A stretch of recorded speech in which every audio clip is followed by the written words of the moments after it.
এগুলি একটা উদ্দেশ্য দেখা যে কতটুকু ইমপ্রুভমেন্ট হয়েছে, একটু প্রেশার ক্রিয়েট করা, ডাক্তারদের ব্যবহার কতটুকু উন্নত হয়েছে তো শুনলেনি আপনারা, আলহামদুলিল্লাহ অনেক উন্নত হয়েছে।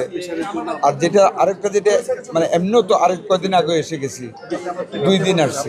মেইন উদ্দেশ্য হলো গতকাল কে বা কাহারা, আপনারা জানেন অ্যান্টি র্যাবিস কুকুর বা বিড়ালের কামড়ের জন্য জলাতঙ্ক হয়, it's a very dangerous thing, যেটার হাত থেকে বাঁচানোর কোনো ওষুধ পৃথিবীতে নাই।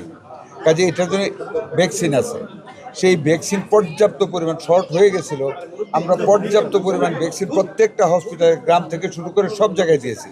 কিন্তু গতকাল কে বা কাহারা একটা মিথ্যা নোটিশ টানাচ্ছে, এটা মাস্টলি দালালরা করেছে।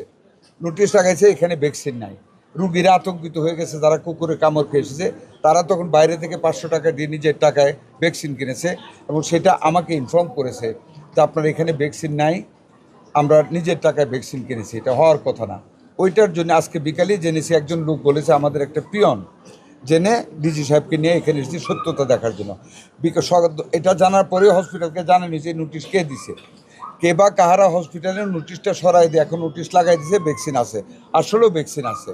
বাট এটা আমরা বলেছি ডাইরেক্টর সাহেবকে, এখন তো প্রিন্সিপাল সাহেব আসছেন ইনভেস্টিগেট করতে, কে লাগাইলো এটা যে ভ্যাকসিন নাই এটা বের করতে বলছি, বা উঠাই লোকে উঠাই অ্যাকশন নিছে নাকি, না নিয়ে থাকলে আমরা অ্যাকশন নিব।